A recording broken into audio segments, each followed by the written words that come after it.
Have you ever wondered how games, weather predictions, sports analytics, and even casinos use mathematics to predict outcomes? Today, we are going to master theoretical probability in the easiest and most visual way possible. Welcome, everyone. We are going to get you fully 100% prepared for your Class 10 board exams. You know, when you see those perfectly accurate weather forecasts or sports predictions, it almost seems like magic, right? Well, spoiler alert, it's not magic at all. The secret engine behind all of those real-world predictions is probability. And by the end of this explainer, you're going to understand exactly how it works. Here is our game plan for today. We'll start with the core concepts, move on to the probability toolkit, then we'll be solving step-by-step examples. After that, we'll cover important rules and applications, and finally, wrap up with some absolutely crucial exam tricks and common mistakes. All right, let's jump straight into part 1, core concepts. So what exactly are we talking about here? Basically, probability is just a mathematical measure of how likely it is that an event is going to happen. That's literally it. It's just a way for us to measure uncertainty. Now, in this chapter, we focus specifically on theoretical probability. This means we're relying purely on logic. We assume all outcomes are equally likely, and we already know all the possible outcomes before the event even takes place. Also, notice that highlighted rule right there. Probability strictly lies between 0 and 1. Keep that locked in your mind because it is incredibly important. And this is exactly why that 0 to 1 boundary exists. Let's look at the absolute extremes for a second. If something is completely impossible, like humans suddenly sprouting wings and flying around, the probability is 0. Zero chance. On the other side of things, if an event is 100% certain, like the sun rising tomorrow morning, the probability is exactly 1. So any probability you ever calculate in math class is going to fall somewhere right in between those two absolute boundaries. Never less than 0, never more than 1. Moving right along to part 2, the probability toolkit. Okay, this formula right here, this is the absolute MVP of the entire chapter. If you only memorize one single thing today, make it this. The probability of an event, which we write as P of E, equals the number of favorable outcomes, that's your N of E, divided by the total number of possible outcomes, your N of S. Now that S stands for sample space. That's just a fancy math term for every single thing that could possibly happen. And the E stands for event, which is the specific thing you're actually hoping will happen. Let's look at a quick visual cheat sheet so we can really lock down this idea of a sample space. Understanding this is vital because every single calculation you do depends completely on knowing these total outcomes.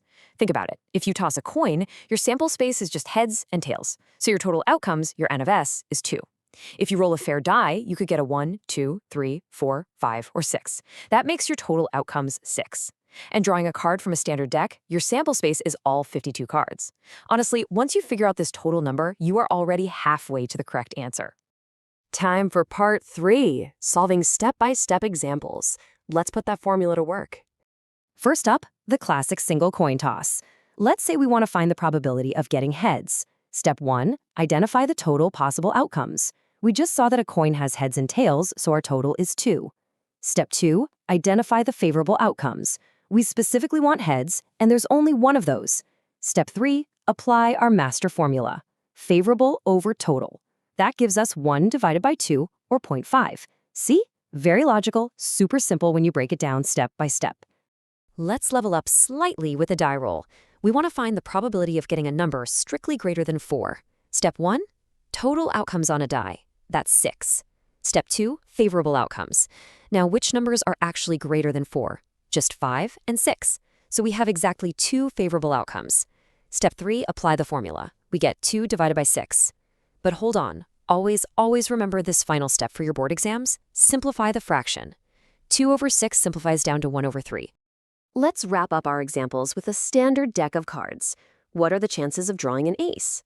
Step 1, total cards, 52. Step 2, favorable outcomes. How many aces are actually in a full deck? There are 4. Step 3, apply the formula. 4 favorable outcomes divided by 52 total possible outcomes gives us 4 over 52. Simplify that fraction by dividing the top and bottom by 4, and we land smoothly at our final answer of 1 over 13. It's totally straightforward once you get the hang of mapping out those 3 steps. That brings us to part 4, important rules and applications. I want you to treat this list like your ultimate exam safety checklist. Memorize these, and they will literally stop you from making careless errors. First, probability can never, ever be negative. It can never be greater than 1. An impossible event is exactly 0. A certain event is exactly 1. And here's my favorite self-check rule. The sum of the probabilities of all the possible distinct outcomes in an experiment will always add up to exactly 1. So if you're doing a problem and your probabilities add up to like 1.5, you know immediately you need to go back and check your math. Now, why do we actually care about these rules outside the classroom? Because these exact mathematical concepts are running our modern world. In sports, analysts use probability to figure out winning odds. Meteorologists use it to forecast if you're going to need a rain jacket tomorrow.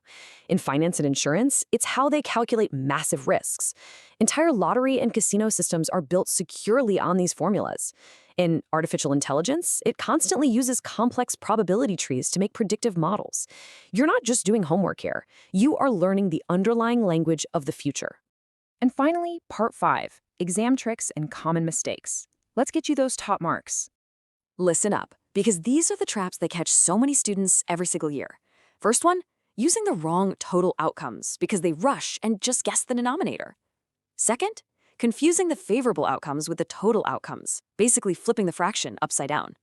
If you do that, you'll probably commit mistake number 3, getting a probability greater than 1, which we know is literally impossible. Also, students constantly lose points for forgetting to simplify their fractions. And lastly, trying to use theoretical probability when the outcomes aren't actually equally likely, like if someone uses a loaded die instead of a fair one. So how do we dodge those traps completely? By using these actionable pro tricks. Trick number 1, always write down the sample space first. Do this before you touch a calculator. It is your ultimate safety net. Next, actually physically circle your favorable outcomes on your paper. It totally eliminates confusion. Third, always keep your answers as simplified fractions first. Don't rush to convert to decimals unless the specific question asks for it. And lastly, just take 2 seconds at the end to double check that your final answer is safely sitting between 0 and 1. Oh, and here is a massive bonus formula that is super important for your board exams. Sometimes examiners don't actually ask for the probability of something happening. They try to test you by asking for the probability of it not happening. This is called a complementary event. We write it as P of A prime, or P not A. The absolute easiest way to find this is to just calculate the probability of the event actually happening and then subtract it from 1. So P not A equals 1 minus P of A. It is a brilliant shortcut that saves so much time. Let's do a super quick rapid-fire review to see how far you've actually come today. Look at this summary. Coin toss, probability of heads, 1/2. Rolling a die, probability of getting an even number. Well, that's 3 out of 6, which easily simplifies to 1/2. Drawing an ace from a deck of cards, 4 out of 52, which simplifies to 1/13. See? You can now read, process, and completely digest these foundational calculations in seconds. That's the power of really understanding the underlying logic. Look at that! You have successfully mastered the core logic of theoretical probability. You know the master formula, you get sample spaces, you know the crucial rules, and you have the exact exam tricks you need to avoid losing silly marks. Practice these examples regularly, and you'll find that solving these questions actually gets incredibly fun. If this explainer helped you understand theoretical probability easily, then like the explainer, subscribe to the channel, and share it with your friends. Let's make math simple and fun together. Before you go, just think about this. Next time you check a weather forecast or look at the odds of your favorite sports team winning, ask yourself, what is the hidden mathematical sample space behind that prediction? Keep learning, keep exploring, and I'll catch you in the next explainer.